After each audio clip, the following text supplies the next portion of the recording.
Hi മക്കളെ, നിങ്ങളെല്ലാവരും പ്രതീക്ഷയോടുകൂടി കാത്തിരിക്കുന്ന 9ാം ക്ലാസ്സിലെ കേരള പാഠാവലിയിലെ പരീക്ഷയ്ക്ക് ചോദിക്കാൻ സാധ്യതയുള്ള ചോദ്യങ്ങൾ. നമുക്ക് ക്രിസ്മസ് പരീക്ഷാ സിലബസിൽ നിന്ന് പരീക്ഷയ്ക്ക് ചോദിക്കാൻ സാധ്യതയുള്ള ആ ഉറപ്പായ ചോദ്യങ്ങളാണ് ഇന്ന് നിങ്ങളുടെ മുന്നിൽ എന്ത് ചെയ്തിരിക്കുന്നത്, ഇവിടെ ചർച്ചക്കായി തയ്യാറാക്കി വെച്ചിരിക്കുന്നത്. പരീക്ഷയ്ക്ക് ചോദിക്കാൻ സാധ്യതയുള്ള ആ ചോദ്യങ്ങൾ ഏതൊക്കെ ചോദ്യങ്ങളാണ്? ഇവിടെ ചോദ്യങ്ങൾ മാത്രമേ നിങ്ങൾക്ക് തരുള്ളൂ. ഉത്തരങ്ങൾ കൃത്യമായിട്ട് നിങ്ങൾ എന്ത് ചെയ്യുക, സെറ്റാക്കി വെച്ചേക്കുക. ഇന്ന് വൈകുന്നേരം 7 മണിക്കുള്ള ലൈവ് ക്ലാസ്സിലേക്ക് എന്ത് ചെയ്യണം, ഇതിൻ്റെ ഉത്തരങ്ങൾ മുഴുവൻ എന്ത് ചെയ്യപ്പെടും, ചർച്ച ചെയ്യപ്പെടും. അതിനു മുമ്പ് നിങ്ങൾ എന്ത് ചെയ്യുക, ഉത്തരത്തിലേക്കുള്ള പോയിന്റുകൾ കണ്ടെത്തി കഴിഞ്ഞാൽ നിങ്ങൾക്ക് ആ ക്ലാസ്സിനകത്തുകൂടി ഒന്നുകൂടി എന്ത് ചെയ്യും, ഒരു ആത്മവിശ്വാസം വരും. സെറ്റാണല്ലോ? ഓക്കെ, നോക്കുക. ശരിയായി ജോലി ചെയ്യുന്നത് കൊണ്ട് മാത്രമേ ജീവിതത്തിൽ സുഖം അനുഭവിക്കാൻ കഴിയൂ. ശരിയായി ജോലി ചെയ്യുന്നത് കൊണ്ട് മാത്രമേ ജീവിതത്തിൽ സുഖം അനുഭവിക്കാൻ കഴിയൂ എന്ന ലേഖകന്റെ ഈ അഭിപ്രായത്തോടുള്ള നിങ്ങളുടെ പ്രതികരണം തയ്യാറാക്കുക. ജോലി ചെയ്യുന്നത് എന്തിനായിരിക്കണം? ജോലി ചെയ്യുന്നത് ആ ജോലി തീർക്കാന്നുള്ള ഉദ്ദേശം മാത്രമാണോ? നമ്മുടെ ആത്മസംതൃപ്തിക്കായിരിക്കണം. എല്ലാ ജോലിക്കും അതിൻ്റെ മാന്യതയുണ്ട് എന്നൊക്കെ ലേഖകൻ എന്ത് ചെയ്യുന്നുണ്ട്, പറയുന്നുണ്ട്. ഉത്തരം സെറ്റാക്കി വെച്ചോളുക. ദെൻ നെക്സ്റ്റ്, ഗേറ്റ് കടക്കുന്നതിന് മുമ്പ് തിരിഞ്ഞു നിന്ന് എൻ്റേതല്ലാത്ത ശബ്ദത്തിൽ ഞാൻ പുലമ്പി, അച്യുതമാമേ ഞാൻ വേഗം വരാം. ഒരുപാട് കടന്നുപോയോ? യെസ്. കൊടിയ കരിങ്കൽ കുന്നുകൾ ഞങ്ങളുടെ അടിയേറ്റാകെ തകരുമ്പോൾ ഉഴുതുമറിക്കാൻ എന്തേ പാടി പുതുമണ്ണിൻ കുതുകാർദ്രതകൾ. ആശയ വിശകലനം ചെയ്ത് കാവ്യഭംഗി പരിശോധിക്കുക. വലിയ വലിയ കരിങ്കൽ പാറകൾ പൊട്ടി തച്ചുടയ്ക്കുന്ന ഞങ്ങളുടെ കൈകളെ കൊണ്ട് ഈ പുതുമണ്ണ് ഉഴുതുമറിക്കാൻ വലിയ പ്രയാസമൊന്നുമില്ല എന്ന് കർഷകർ പറയുന്ന ആ വാക്കുകളാണ്. അപ്പോൾ ഇതിൻ്റെ കാവ്യഭംഗി നമ്മൾ എന്ത് ചെയ്യുക, വിശദമാക്കുക. കർഷകരുടെ അധ്വാനം, അവർക്ക് ജോലിഭാരം കുറയുന്നത്, അവരുടെ നിരന്തരമായിട്ടുള്ള പരിശ്രമം, അവരെ കാർമുകിലിനോട് സാദൃശ്യപ്പെടുത്തിയിരിക്കുന്നത് എല്ലാം ഉൾപ്പെടെ. അതോടൊപ്പം ദ്വിതീയാക്ഷരപ്രാസം എന്നെന്ത് ചെയ്യുക, നമുക്ക് ഇതിനകത്ത് സൂചിപ്പിക്കാവുന്നതാണ്. ദ്വിതീയാക്ഷരപ്രാസം, രണ്ടാമത്തെ അക്ഷരം ഒരുപോലെ കടന്നു വന്നിരിക്കുന്നതിന് എന്ത് ചെയ്യാം, ഇവിടെ പരാമർശിക്കാവുന്നതാണ്. സെറ്റാണല്ലോ?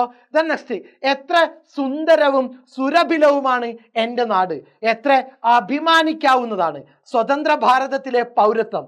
ഐഷു ഇപ്രകാരം അഭിപ്രായപ്പെടാനുള്ള കാരണം കണ്ടെത്തി വിശദമാക്കുക. എത്ര സുന്ദരവും സുരഭിലവുമാണ് എൻ്റെ നാട്. ഏത് നാടിനെ കുറിച്ചാണ് ഐഷു പറയുന്നത്? ഭാരതം സ്വാതന്ത്ര്യം കിട്ടിയ നാടിനെ കുറിച്ചാണ്.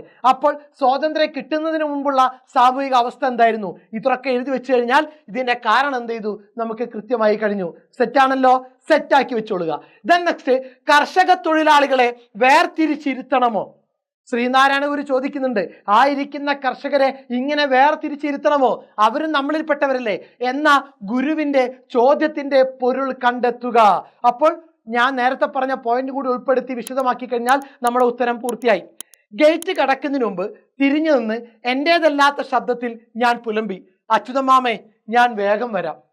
പക്ഷെ മാധവന്റെ വാക്കുകളിൽ നിറഞ്ഞിരിക്കുന്ന ഭാവം തൊഴിൽ മേഖലയിലെ സംഘർഷമാണോ? എല്ലാവരും തൊഴിൽ മേഖലയിലെ സമ്മർദ്ദം കാരണം വല്ലാതെ എന്ത് ചെയ്യുന്നുണ്ട്, മാനസികമായിട്ടുള്ള പ്രയാസങ്ങൾ നേരിടുന്നുണ്ട്. അതിൻ്റെ ഒരു പ്രതിനിധി തന്നെയാണ് മാധവൻ എന്ന് പറയുന്ന കഥാപാത്രം. നിങ്ങളുടെ അഭിപ്രായം രേഖപ്പെടുത്തി നിരൂപണക്കുറിപ്പ് തയ്യാറാക്കുക. ആരെക്കുറിച്ച്? മാധവനെ കുറിച്ച്. മാധവന്റെ ജോലി, മാധവന് കുടുംബം നഷ്ടപ്പെടുന്നത്, ബന്ധങ്ങൾ നഷ്ടപ്പെടുന്നത്, മകളുടെ പരാതി, ഭാര്യയുടെ പരാതി, ജീവിതം തന്നെ എന്ത് ചെയ്യുന്നു, നഷ്ടപ്പെട്ടു പോകുന്ന മാധവന്റെ അവസ്ഥ എന്ത് ചെയ്യണം, നമ്മുടെ ഉത്തരത്തിനകത്ത് സൂചിപ്പിച്ചേക്കണം. സെറ്റല്ലേ? ദെൻ നെക്സ്റ്റ്, നാം ചെയ്യുന്ന ഏതൊരു പ്രവൃത്തിയിലും നമ്മുടെ വ്യക്തിത്വം കാണണം. സംതൃപ്തിയുടെ അടിസ്ഥാനം അതാണ്. ജീവിത സാഫല്യം നേടുന്നതിനുള്ള മാർഗവും അത് തന്നെയാണ്. നാം ചെയ്യുന്ന ഏതൊരു പ്രവൃത്തിയിലും നമ്മുടെ വ്യക്തിത്വം കാണണം. സംതൃപ്തിയുടെ അടിസ്ഥാനം അതാണ്. ജീവിത സാഫല്യം നേടുന്നതിനുള്ള മാർഗവും അത് തന്നെയാണ്. KP കേശവമേനോൻ സൂചന നൽകുന്ന ആശയതലങ്ങൾ പാഠഭാഗം വിശകലനം ചെയ്ത് തൊഴിലും സാമൂഹിക ജീവിതവും എന്ന വിഷയത്തിൽ ഉപന്യാസം തയ്യാറാക്കുക. അപ്പോൾ വിഷയം തന്നിട്ടുണ്ട്, തൊഴിലും സാമൂഹിക ജീവിതവും എടുത്തിട്ട് നമ്മൾ എന്ത് ചെയ്യുക, സമൂഹത്തിന് ഗുണപ്രദമാകുന്ന തൊഴിൽ മേഖലയിൽ നമ്മൾ ചെയ്യേണ്ട പ്രവർത്തനങ്ങളെക്കുറിച്ച്. ഒന്നും ചെയ്യാതിരിക്കുന്നതിനേക്കാൾ നല്ലതാണ് എന്തെങ്കിലും ചെയ്ത് സമൂഹത്തിൻ്റെ ഒരു ഭാഗമായിട്ട് നമ്മൾ എന്ത് ചെയ്യുക, മാറാന്നുള്ള സന്ദേശം എന്ത് ചെയ്യുക, കൃത്യമായിട്ട് പരാമർശിച്ചേക്കുക. ഓക്കെ മക്കളെ, സെറ്റല്ലേ? ഈ ചോദ്യങ്ങൾ കൃത്യമായിട്ട് മനസ്സിലാക്കി അതിൻ്റെ ഉത്തരങ്ങൾ കൃത്യമായിട്ട് എന്ത് ചെയ്യുക, എഴുതാനുള്ള രൂപരേഖ നിങ്ങൾ തയ്യാറാക്കി വെക്കുക. ഇന്ന് രാത്രി നടക്കുന്ന ലൈവ് ക്ലാസ്സിൽ എന്ത് ചെയ്യും, ഈ ചോദ്യോത്തരങ്ങൾ കൂടി നമ്മൾ പരാമർശിക്കുന്നതാണ്. ഓക്കെ, സെറ്റല്ലേ? Thank U.